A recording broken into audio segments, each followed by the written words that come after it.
go. Hi, everybody. What a great day to be talking to Don Durrett. Don's a precious metal analyst and mining share analyst. And Don's been at this how many decades now, Don? I want to welcome you here to TradeGate Hub. 3 actually following gold, but about almost 20 years for juniors. Gold and silver juniors, almost 20 years. Okay. And juniors, would you classify like GDXJ? And is there a difference between juniors and exploratory miners?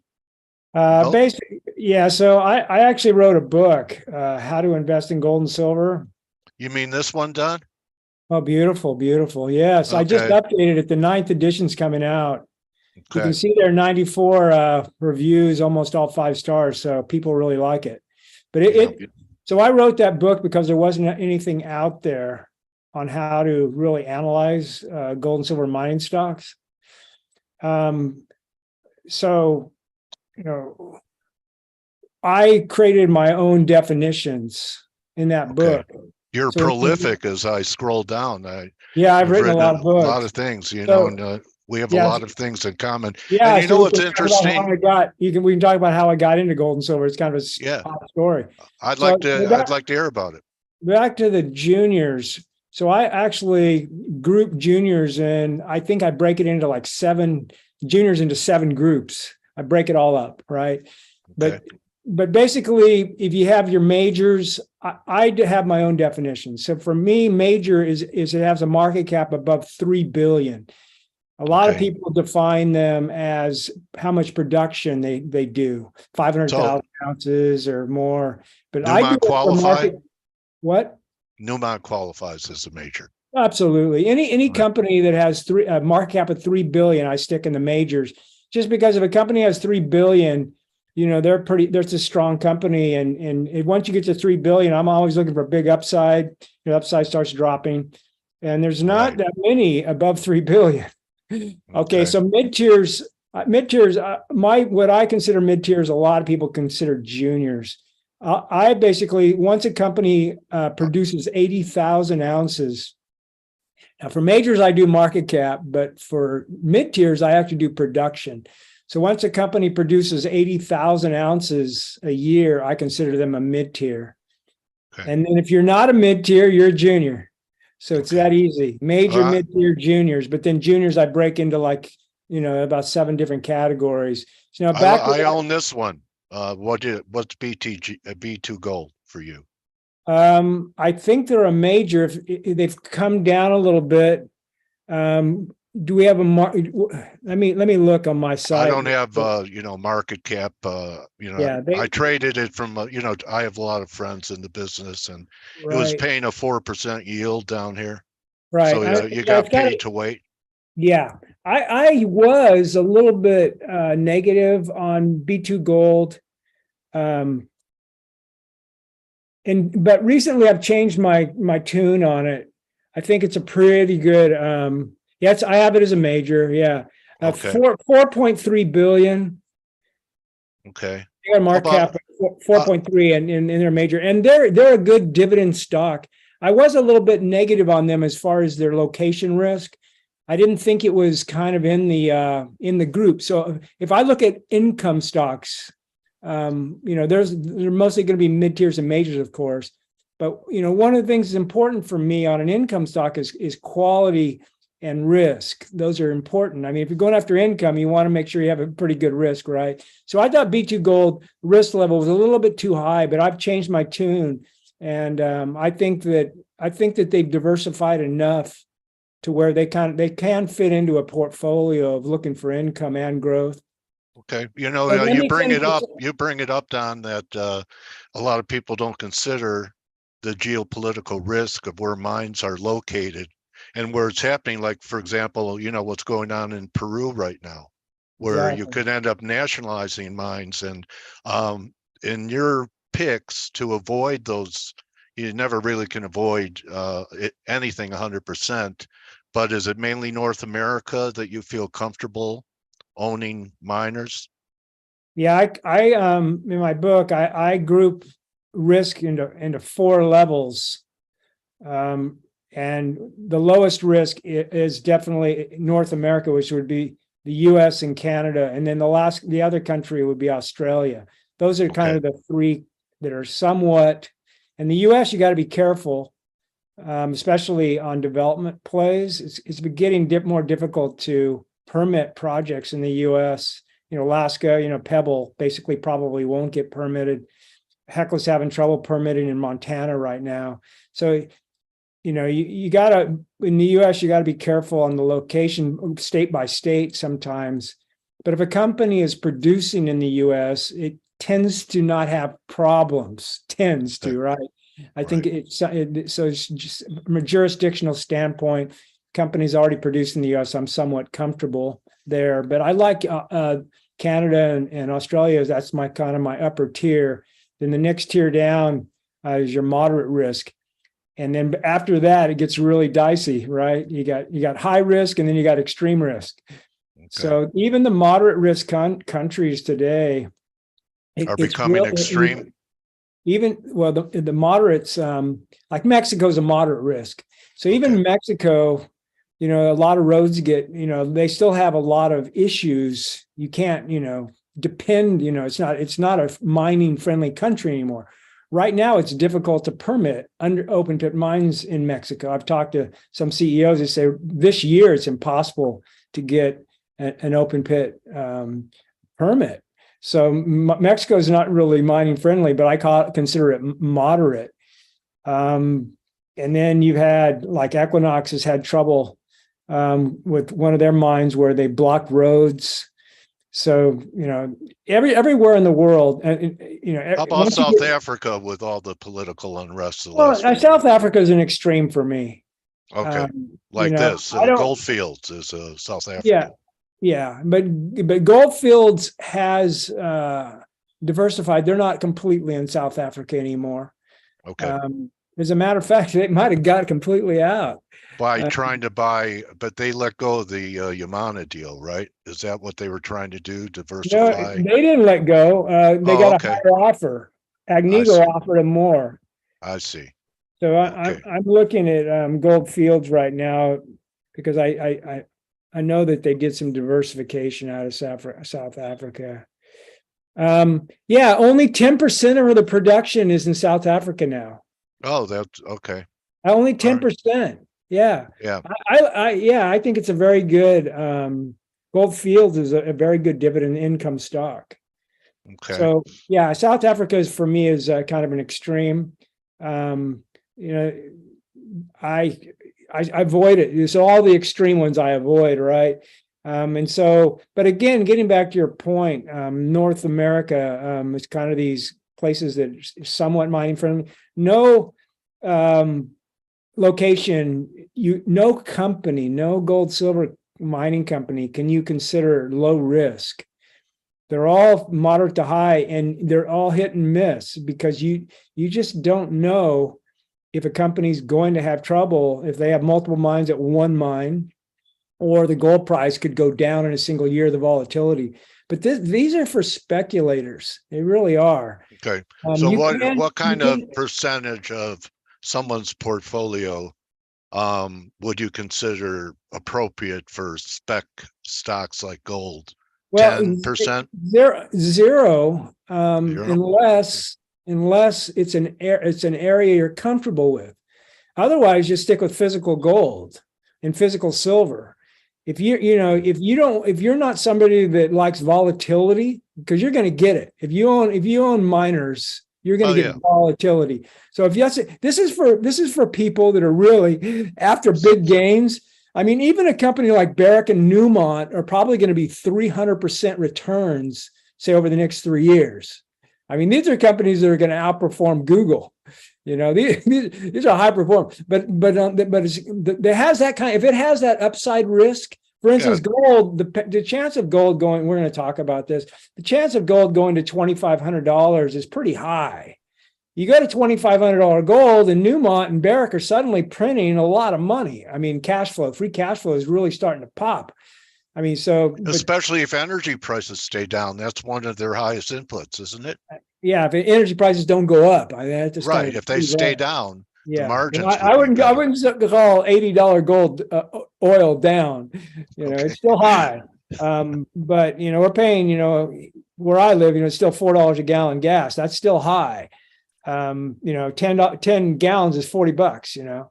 That's more than going out to eat. So it's still pricey. Oil and gasoline is pricey. Energy costs or inputs are pricey. But my point is back to, what percentage in your portfolio, you really have to decide if you want to put risk into your portfolio, any risk in, because you're basically throwing a spec bet into your portfolio. Are you comfortable doing that? If you're not, just go with physical gold. Now, physical gold and silver, I think 3% makes a lot of sense. For me, I always tell people that you want to have at least 100 ounces of physical silver, and 1,000 ounces is ideal. So you go to if you have 1,000 ounces of physical silver and silver goes to $100, you have $100,000. That's a lot of money, right? Mm-hmm. And the chances of silver going to 100 is actually as it used to be. Yeah, but it's still a lot of money. Lower middle class in California. Well, 100,000, you're not broke. You got 100 grand, you're not broke. That's my point. No. So if you got 1,000 ounces just sitting over there, you have a little piggy bank there. And the chances of silver running, to 50, 7,500 over the next, 2, 3, 4 years is somewhat high, I think. So it's a good hedge. That's my point. It's a good hedge. Okay. So physical gold, physical silver is kind of the place for people that, want to hedge, but don't want to expose themselves to this risk of owning a mining stock. Okay. Gold and silver, physical, a better hedge than Bitcoin?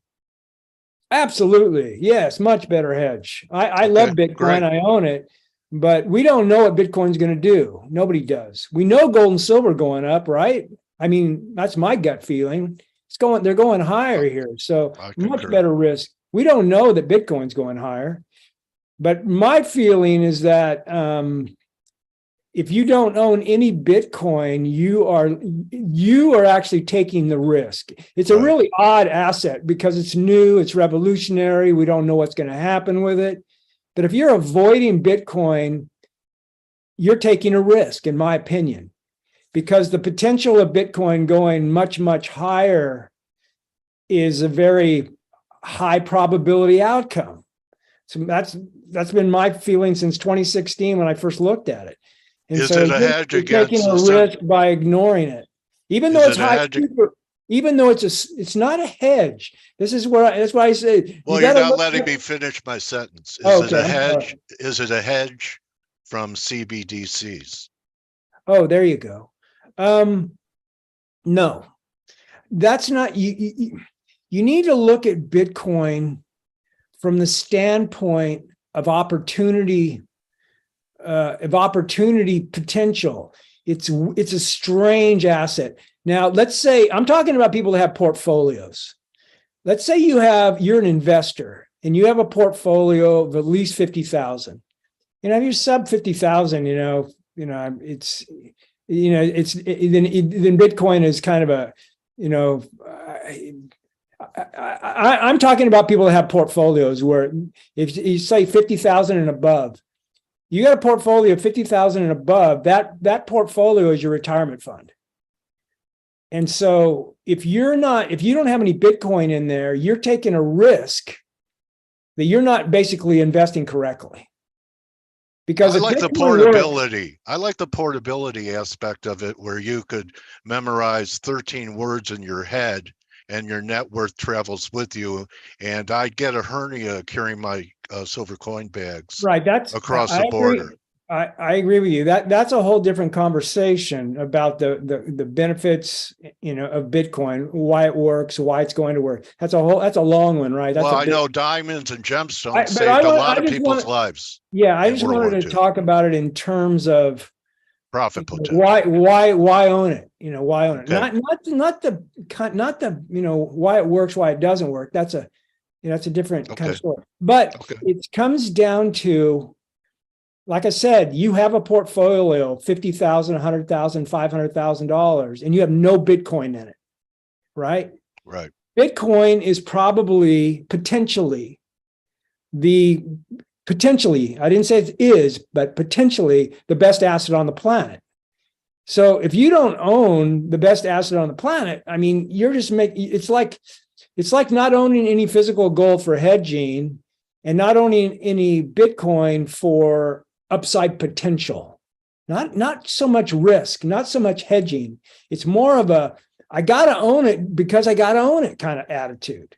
Because first of all, okay, so that's my point. My point is that, if you have, 100,000, let's say go 100,000, a full Bitcoin's would be 20% of your portfolio, right? 20 grand. That's a little high. That's a little aggressive, but 5% probably, 3 to 5% probably makes sense. Me, I have about almost 7% of my portfolio in crypto. So you don't have to have a ton of it, but you need it. My feeling is that you need some just in case it works. Now, if you totally hate Bitcoin and you think it's a total scam and you haven't done the deep dive on it and researched it and figured out why it's good, why it's not good, that's, you got to start, that's your starting point. But once you do a deep dive and you say, from my perspective, you have to identify why it's going to fail. And if you can't come up with a good reason why it's going to fail, and I can't, if you can't come up with a good reason why it's going to fail, then you need to own a little bit. I think China tried, but it hasn't failed. It's just banned. So I don't know if being banned is a failure. Yeah, this is kind of a urban myth. Oh, it's not illegal for Chinese citizens to own Bitcoin. Okay. It's illegal for them to trade. It's illegal for them to trade it. They don't. I see. And they don't have you can't miners. They have no miners. You can't have a miner. That's illegal. They don't have exchanges where you can trade it. And I think it's illegal for their citizens to trade. However, it's not illegal for Chinese citizens to buy Bitcoin and own it and hold it as an asset. Oh, see, I learned from you today, Don. Not completely Why I do illegal. this stuff. Yeah, it's not complete 100% across the board. Banned it. Yeah. All right. So you want to get to the physical market let me step back one thing about China, right? So they shut down the miners, they shut down the exchanges, but they didn't tell their citizens to sell all their Bitcoin. Right? Interesting. It's illegal for you to own Bitcoin. Go and you got to sell your Bitcoin. Get rid of all your crypto. Sell all of it, right? Because if they would have done that, it would have been a total nightmare for them. Then they'd have to go and try to hunt down every citizen that owns Bitcoin and start throwing them in jail that has it, right? Okay. Yeah. So they didn't try to do that. Okay, let's switch topics. Okay. I just have, maybe ask you about a couple more miners and then we'll go to it. Someone told me about this one, Orla. I love Orla. Okay. So tell us what you love about it. It's one of the few low-cost miners out there. So anytime there's not that many companies that have a break-even cost under $1,000. Okay. And so if you have a break-even cost under $1,000, then your margins right now is about $800, $900 an ounce. It's a huge margin. And Orla's in that camp. They're basically a very low-cost mid-tier producer. But the mine that they started their initial production on is huge. So it's a growth story. So for me, what I like to find these gems like Orla that has a combination of high cash flow and growth. So you have basically really good margins and growth. You have that combo. Yeah. And the market doesn't price in the growth. So if you hold it for the long term, like it's kind of pricey. It's absolutely pricey right now. Yeah, it was under $1 in 2019. Right. So yeah, it's jumped. But if you look at the market cap, I think it's $1 billion company now. So yeah, you could see it really exploded up. And yeah, the first time I looked at this company, I bought it. So I'm down there in the the $1 range, and now it's at $3. Because when I looked at it, I was like, yeah, this company has a really good management team. They have a great project that's just going to grow production, and it has low cost. It's one of those, for me, I love producers. I like to be overweight producers, and it's hard to find really good gold stocks that are going to, that are not super pricey, that are not stuck. There's a lot of companies, gold miners that are pricey, and they're kind of stuck because it takes a long time to build mines. It takes a long time to grow. And so, how much returns are you going to get? I want to get at least 300%, and I like to get 500, 1,000%. I'm spec betting here. So, I wouldn't buy personally, I wouldn't buy Orla here. It doesn't fit my entry levels. So I bought it earlier, but some people don't, they're not after, the big return. So let me look at my screen and let me take a look and see what their current upside is. Okay. And I can tell you the size of their mine. So it's, would you buy a pullback to $3? Okay, so their mine in Mexico, Camino Rojo, is a 10 million ounce property, and they're only producing 100,000 ounces. Growth. So it shows you they actually have 15 million ounces in resource. That's a lot of gold. So currently, so I'm only pricing them as a two bagger, which isn't great, as a 400,000, and they have to grow production from 100,000 ounces to 400,000 ounces to be a two bagger. So they're pricey right now. Okay. I personally wouldn't buy them 250. I might look at, if it crashes down here to 250, so this is what I do with companies like this. I like to find them early when they're cheap, but if I don't own them and they're pricey, good examples like Evolution Mining. I've had my eye on that company, but it's too pricey. I won't buy it. So this company here, what I would do, I'm looking at this chart right here, which I like. So you can see where it crashed to 250. Yeah. It bounced off at 250. What I would do is just cross my fingers and see if we get, a big sell-off this year, and maybe it goes back to 250. I don't think it will. But I think $3, it's definitely going to, I think it definitely will probably go back down and touch $3 between now and June 1st. You have it's interesting you bring up June, because, I talk to a lot of smart people. You're looking for some type of commodity cycle. I know a guy who's a grain trader who is looking for lower grain prices until June. And, there's also this thing called a February break in commodities that used to happen when I was a young guy like you. And I'm wondering, why do you bring up June? Is it a cycle that you're paying attention to? Yeah, it's mainly, I've been watching these markets. I've been watching them daily now for almost 3 years. I started working full time on my website, but I mean, minute by minute almost. No, I've been watching this daily for 20 years. And so I get a good feel for what's happening in the markets and what's going to happen. Now, nobody can know for sure. We're all guessing. Right. But I get a feel for this stuff. So we're basically, last year, I go all the way back. I usually go all the way back to 1970. I'm always looking in these time frames when I'm analyzing stuff. You're looking for analogs? No, data. I'm looking for holistic data, right? And I'm trying to, when I say holistic, I'm trying to look at everything, right? not trying to look at a couple data points like a lot of people on Wall Street. They look at a couple, data points. They're very short-minded. I'm more of a, I want kind of game it out. What's going to happen? When I'm gaming it out, you want to know the dollar. You want to game out the dollar and rates. I'm gaming out everything. I hear you, bro. Yeah, that's why I'm great. I'm trying to explain why June's important to you. So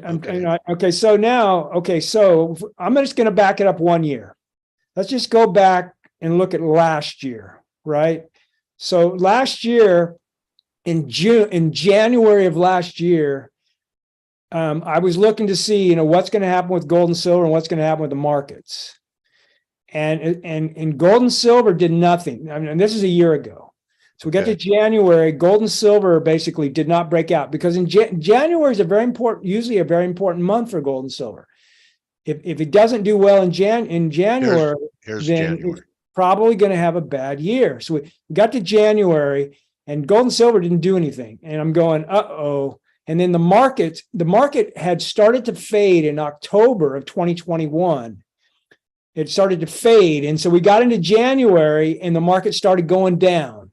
If you go to January of 22, we're looking at gold here. We're not looking at the markets, but but it's the same thing. Yeah, so yeah. You're talking S&Ps, yeah. The S&P started going down in January. Go to January of 22, right? Look at that in January. Look what January did. Yeah. Once the market went down in January, I basically said, the market's done. I mean, it's over. It's done.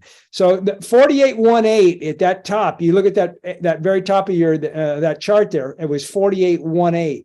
I said, we will not go back and retest 4818 next year in 2022. It's not going to happen. And it didn't. We never got back to 4818. And and so last year was the signal. There's your chart right there. That was the signal that basically it's over.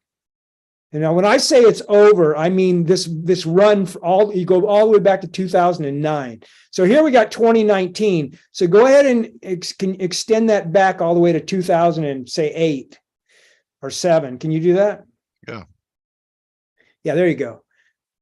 So that run, that's good. That run right there, when we went to 4818, that was it. It's over. It's not coming back. A lot of people said, "Oh, baloney! We're gonna have this, rip roaring melt up, all the way to 5,000 and beyond." I'm like, no, it's not going to happen. So this is an end of an era. We're kind of basically that right there. That's the end right there of the U.S. era, the U.S. global dominance era since 1945. So this is a transition point. The transition point basically began last year, January of last year, 12 months ago, the transition basically began. Now, Wall Street hasn't figured this out yet. Wall Street is still in the mindset that this is just a business cycle, and that once the Fed basically decides to stop, raising rates and starts lowering them, that everything's going to come back to normal. Well, it's not. It's not coming back. That 4818 will not be retested this year. It won't be tested next year either. It's basically over. That's the top right there, in my opinion. Now we're basically going to muddle. It's like Japan. So Japan, they hit their top in 1989 of 48,000, 49,000 the Nikkei, and they haven't been down. They haven't retested it since. What? How many years is that? 30, right? Yeah. So we're going to go into that. This is going to be our lost decade. We're not going back up there. So we're in the process right now of going lower. So the reason why I give June is because that's the end of the second quarter. So we're in the first quarter right now. The first quarter, I think there's a chance that we don't retest these lows. So the low was 3,500 something in the S&P. Yeah. 3540 right here. So I think we're going to retest it in the first or second quarter, and it won't hold.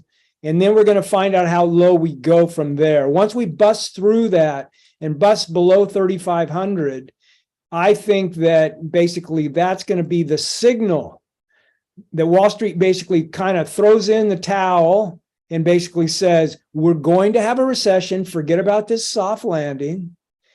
And in tandem with that, they're going to recognize that the Fed is in trouble. So the Fed has lost control because the Fed has been what I call proactive. They've always been proactive my entire life. They've done whatever they wanted to do to control stuff. And nobody, the rest of the world didn't have a say. The U.S. did what they wanted to do. Well, right now, as I speak, they have lost control because what they did was they basically brought in MMT, modern monetary theory, in 2007-8, where they said debt doesn't matter. We can basically expand our balance sheet as much as we want. We can expand the U.S.'s debt as much as we want. It's not going to be a problem. We can basically, if we need to monetize some of our debt, we can. And that's a bunch of baloney. You can't monetize 100% of your debt. If the U.S. Treasury this year, needs to borrow $2 trillion, the Fed is going to need foreigners to buy a chunk of that. If foreigners don't show up and the Fed has to basically buy it all at the auctions. Like Japan did? Yeah, like Japan did. But it's a different situation here. Japan basically buys it all internally. They didn't need the rest of the world. So it's really apples and oranges to compare those two. It's somewhat analogous, though, because in MMT, because Japan broke their free market. Notice they've had zero growth for 30 years because MMT basically breaks the free market. Well, look what the Fed did from 2009 till now. Till 2022, actually, I think 2021. They basically made rates abnormally low, below market rates. And by bringing market rates below, the market, they broke the free market. And so what they did was they gave everybody free money. By giving people free money, they basically created this situation we have today where they will not be able to restart the economy, just like Japan wasn't able to restart the economy. So you get this muddling effect, that's what we're going to have. So the first quarter and the second quarter, that's what ends June 1st. Actually, it ends the end of June. The second quarter begins April 1st, so it's April, May, June. But my feeling is that April and May, that's the end of when the selling will happen. But I expect my feeling is the selling will happen in February or March, and my gut feeling is going to happen in March.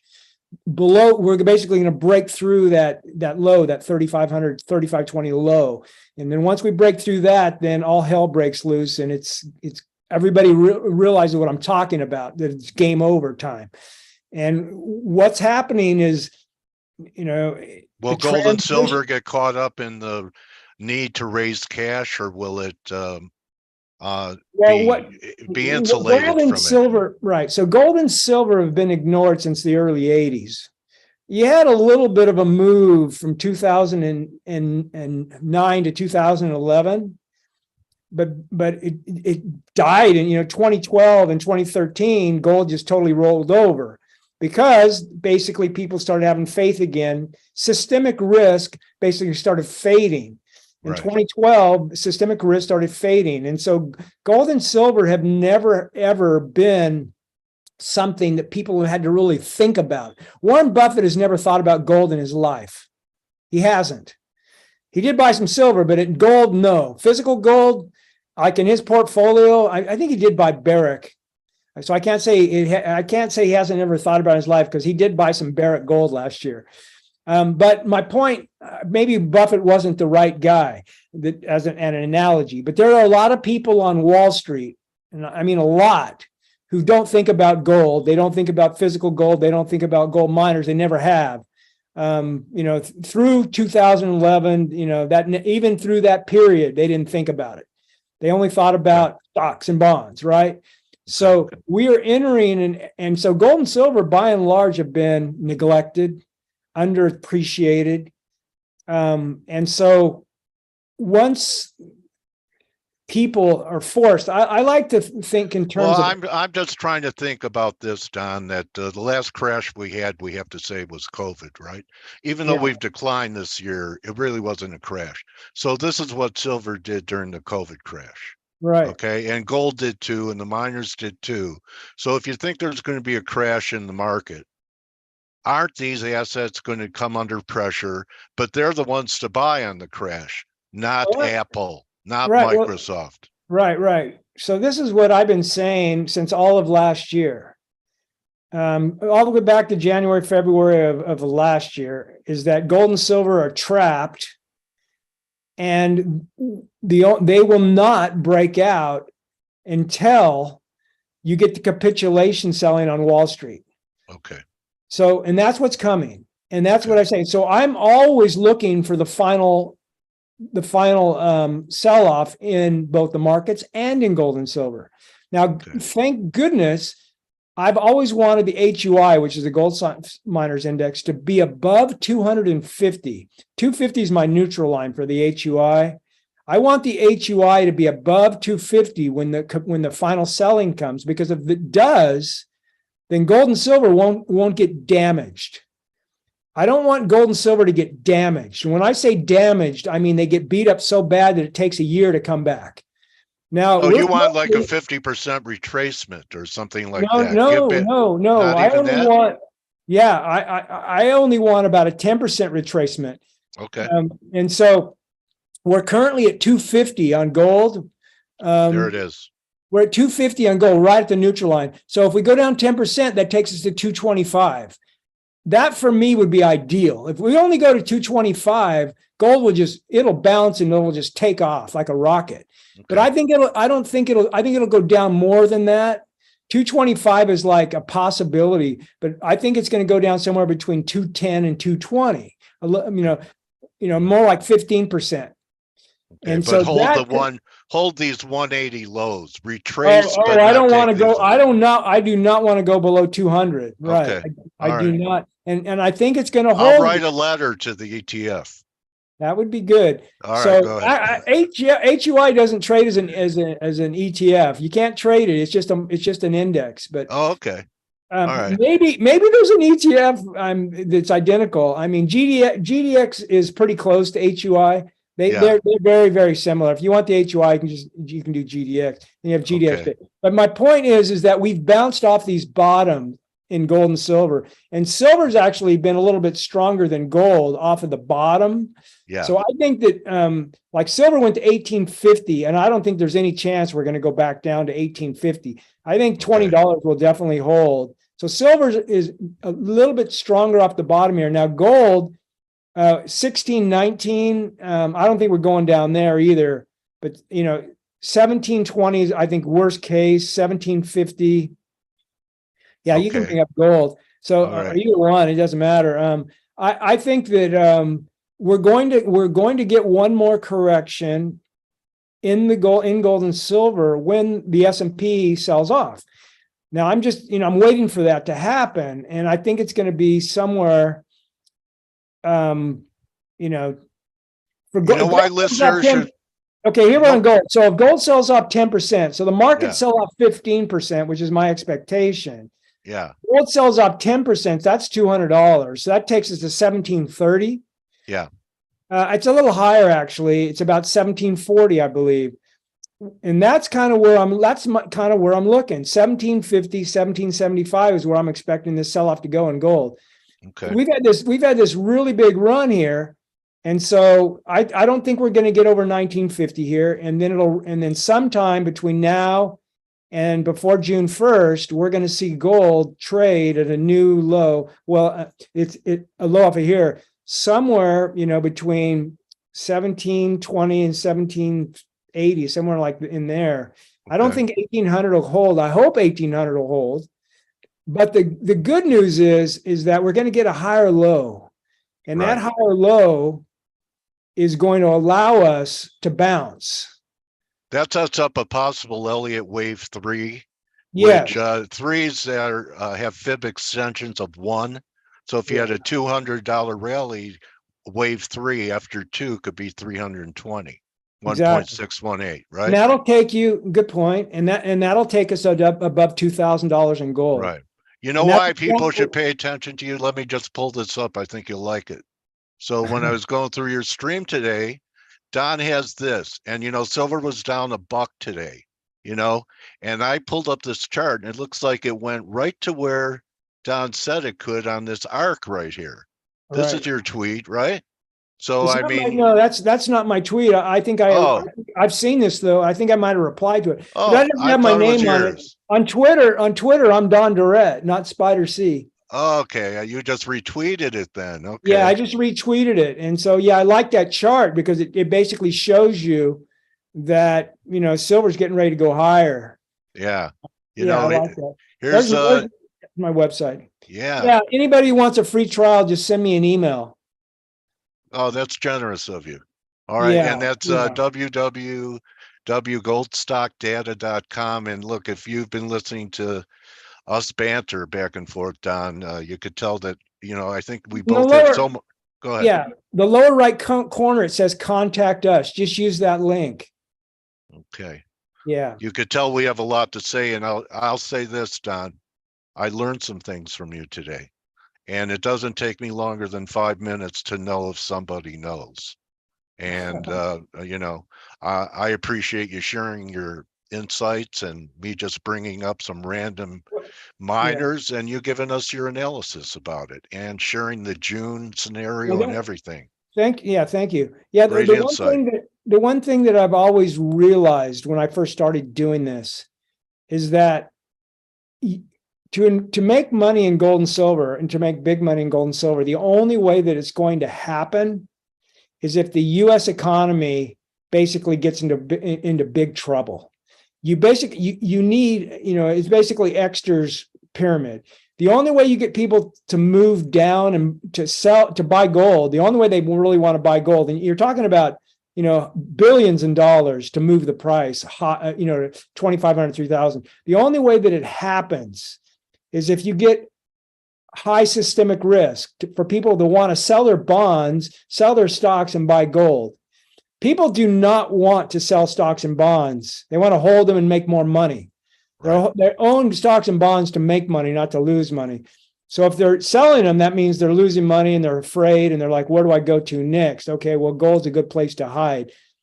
That's really the most important thing that has to happen, right? So if that's why you're investing in gold and silver for a systemic event, then you better understand the global macro.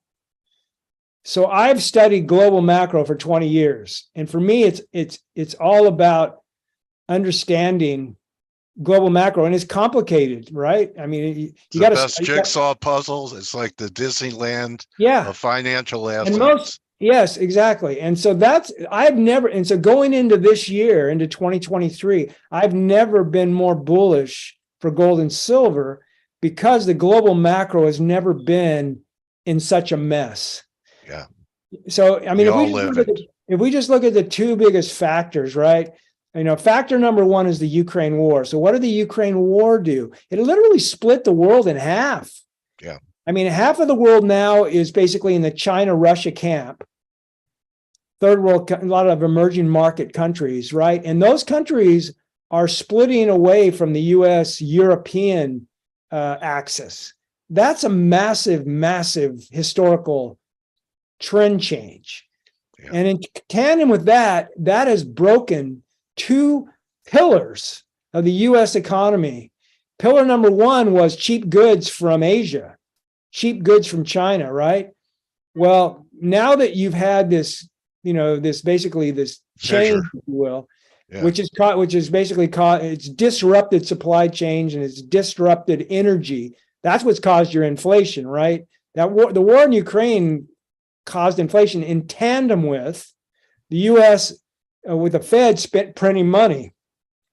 So you have a whole bunch of money. They printed $4 trillion during COVID. So you had this huge printing of money, and then you have the war in Ukraine. Well, that is your backdrop. That on itself would basically cause systemic risk. But all that is the backdrop for what's happened since 1980. If you go from 1980 forward, the U.S. has steadily been kind of in a losing situation where it's trying to hold on to its global dominance. Hegemony. Yes, it's been trying to hold on to it. Well, now we're seeing that it's slipping away. Well, if it's slipping away, what is that going to do to systemic risk? Yeah. Is systemic risk really going to go down this year? I'd call it a sovereign debt crisis in the making. It's happened in the UK. It's happened in Japan. That's why they came in. And it's happening here, and there's going to be pension crises. And I think the big takeaway, Don, and it's been great talking to you, it doesn't take much capital flow into a small market like gold and especially silver, and especially the miners, to have massive moves. It would only take it may be just taking all the money out of IBM would do it to generate a massive move. Am I correct? You're absolutely correct. And the point that I was making is that systemic risk is rising, not declining. And you basically agreed with me, rightfully so. And you basically said that, the US is creating a debt crisis. And I couldn't agree more. It's basically we're up to $31 trillion in debt, and our deficits are 1 trillion plus a year. And the US economy is no longer growing at 3% and probably won't ever again.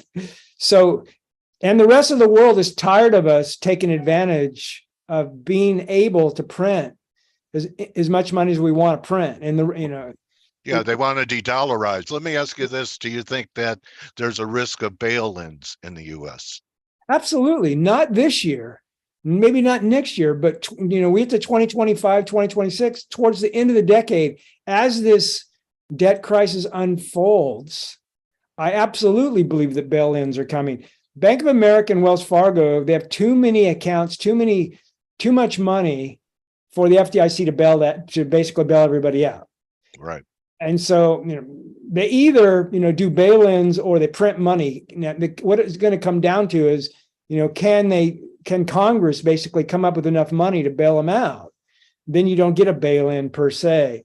But I still think that bail-ins is a possibility. I think some type of a reset on our currency is a possibility. But my point, going back, is that systemic risk is not going down, it's going up.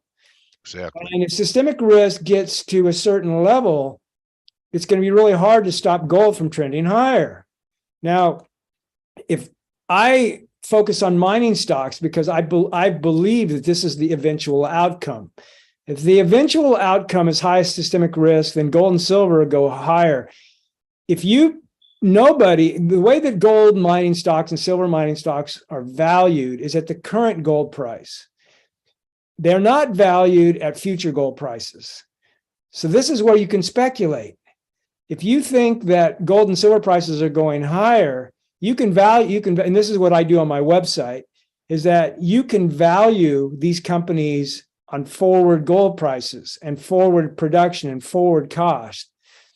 And you can find all these unbelievable upside leverage, if you will. And that's what I like. I mean, and people don't realize the leverage that these stocks have. Is, say, if gold goes to 2,500, 3,000, it's stunning. It's absolutely stunning, the leverage that these companies have. I mean, their free cash flow, it just goes absolutely, bonkers.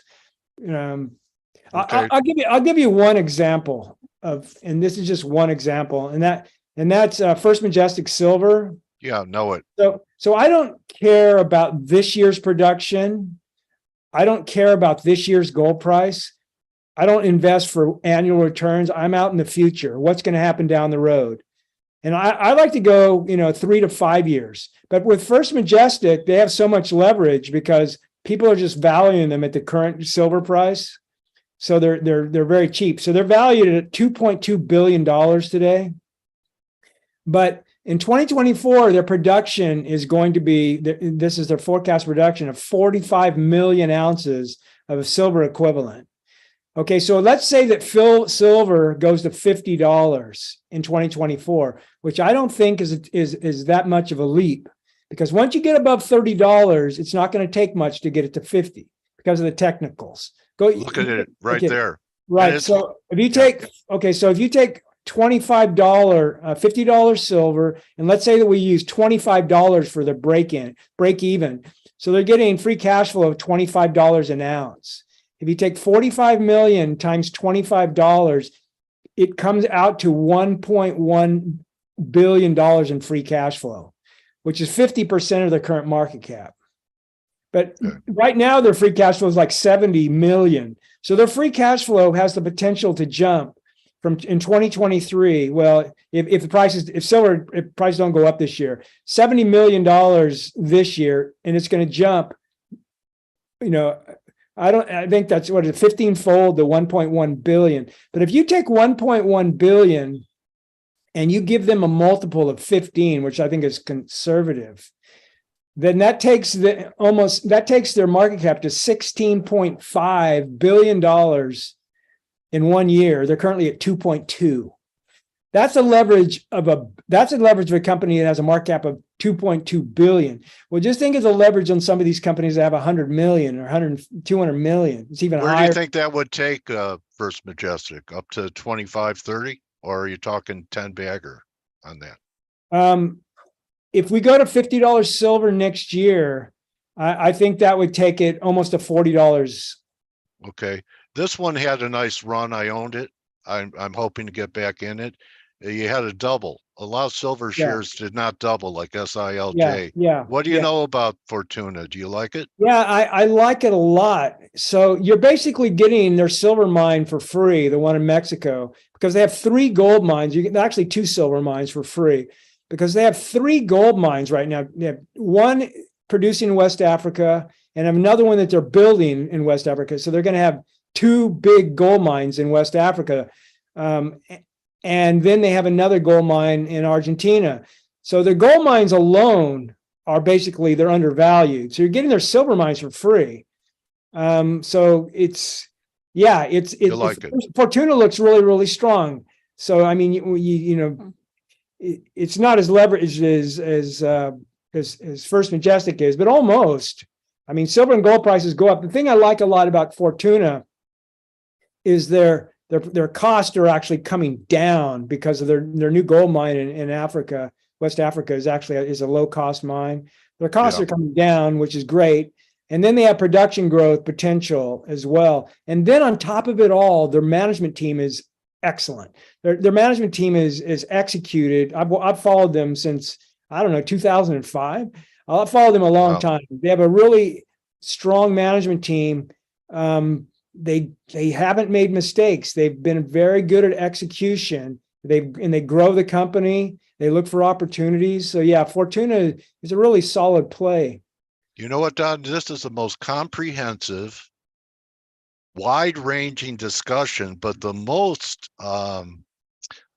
mining coverage I've conducted over 1,000 interviews, and this is the best mining related interview that I've ever conducted. Well, and let me just finish. Okay, go ahead. All right, to me, I'm older than you, so my most precious currency isn't gold or silver, it's time. Okay. And so for me to be able to do the kind of research and due diligence that you do on all these different issues, I'd never be able to do it. And I really believe that finding good people to put in your corner for market moves like we're talking about is going to be the difference between success and failure. And I'm endorsing that people subscribe to your newsletter today, Don. Yeah, it's our website. If you own any gold and silver mining stocks, that's the key. If you don't own any, then I would just buy my book, read the book, and then decide if it's interesting to you. Because my book has both how to invest in gold and silver, period, and mining stocks. You get both, right? Yeah. And so, then if you want, my website is for the miners. But the one thing, you said that I'm, one of your better guests as far as looking at these mining stocks. I have 800, almost 900 stocks in my database. It's comprehensive. I basically analyze all of them. I know all of them, and I analyze them once a year. So most of these stocks I know fairly well. I know, kind of their costs, their production, their future. Yeah. Most of them comes through. Yeah, most of them I know very well. Comes through, and I want to thank you for being here today, Don. I'm so glad I was persistent in trying to work something out for you and I to have a conversation. Yeah, and I'm glad I can help you out with your channel. I know it's a growing channel. You've only had it for 1 year.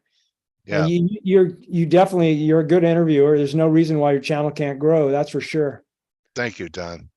It's Don Durrett, everyone. Follow him on Twitter and go to his goldstockdata.com. Yeah, and definitely check out my Substack. My Substack's free. It's you go to Substack and search for Don Durrett. There's a whole bunch of free lists in there of stocks. I'm rooting for your mission so that people aren't caught naked out there, Don. Yeah, I'm trying to I'm here for service. I'm here to help people to basically take advantage of this, what I call once in a lifetime gold silver bull market. I really believe it's a once in a lifetime deal. We've Okay. never had a bull market in gold and silver that's extended. In 1980, it went up to $850 and it crashed. 2011, it went to 1930, it crashed. 2020, it went to 20,000 and crashed. We've never had an extended bull market. I think that this one that's starting right now in 2023 will last at least 2 years, maybe longer. But if we get a 2-year bull market, we're going to make a lot of money in the miners. No doubt in my mind. All right. Last word, Don Durrett, everybody. Thank you, buddy. Thank you.